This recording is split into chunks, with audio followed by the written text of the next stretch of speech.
Les travaux de la gare multimodale de Clisson ont démarré début avril et devraient durer jusqu'en 2016. Au programme, un nouveau hall de gare, l'édification d'une passerelle, un terminal technique et de nouveaux parkings. Un projet de territoire, comme aime le dire Jean-Pierre Coudray. Le pôle d'échange multimodal, c'est vraiment un outil dont on ne mesure pas aujourd'hui l'importance parce que ça va vraisemblablement modifier le comportement des gens, mais ça donne aussi à la ville de Clisson une attractivité renforcée par rapport à celle qu'elle avait auparavant.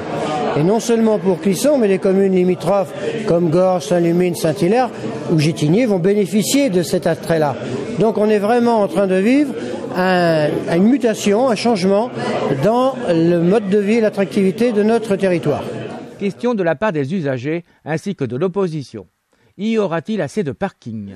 On peut toujours dire qu'il n'y a pas assez de parking, mais quand on fait le total, on va arriver à plus de 500 places de parking autour de la gare en direct. Aujourd'hui, on est à 300, donc on a quand même une augmentation de 200. À Gorges, on va créer 120 places de parking. Donc on voit bien qu'on a 628 places de parking pour des utilisateurs du train entre Gorges et Clisson.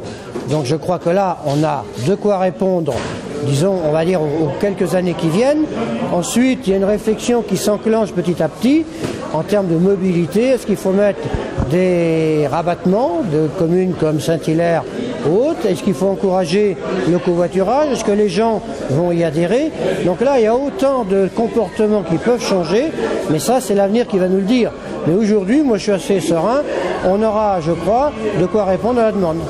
Avec un cadencement étudié qui devrait apporter un réel service aux utilisateurs.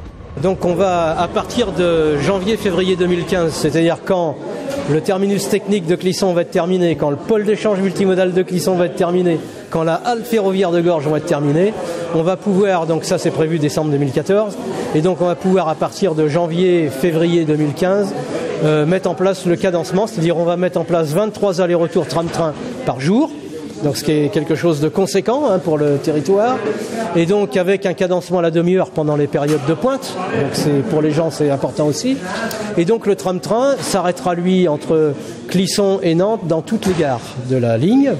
Les TER classiques ne s'arrêteront plus entre Clisson et Nantes, donc Clisson va devenir un véritable, on va dire, hub ferroviaire, puisque les trams-trains, eux, seront en correspondance avec les trains en venant ou en partant de Cholet, avec les trains en provenance ou en partance vers La Roche-sur-Yon, les Sables-d'Olonne et La Rochelle, et donc à partir de là, une correspondance systématique en gare de Clisson, et donc on raccourcit les temps de parcours pour les trains de longue distance, et on permet de desservir tout le territoire entre Clisson et Nantes d'une part, mais aussi entre Clisson et La Roche-sur-Yon et entre Clisson et Cholet. Interrogation. Pour quelle raison la création d'une passerelle plutôt que d'un souterrain comme à la gare du Palais ? Parce que c'était un peu plus compliqué, un peu plus lourd à gérer. Et puis je pense que le choix qui a été fait ici sur le pôle d'échange multimodal de Clisson, c'est aussi de gérer l'interquartier. Et gérer l'interquartier, c'est-à-dire dépasser seulement le souterrain qui aurait fait office d'accès aux voies, de le mettre avec la passerelle et de pouvoir raccorder les deux bouts de la ville, qui est quand même coupée par la voie ferrée, c'est plutôt une bonne idée, je pense, qu'ont eu les élus du territoire. Nous noterons des quais accessibles aux personnes à mobilité réduite, plus de marches pour accéder au train et ascenseurs pour accéder à la passerelle. Hall moderne avec information sur écran, distributeur de boissons et sanitaires, balises sonores pour les personnes malvoyantes et boucles à induction magnétique pour les malentendants.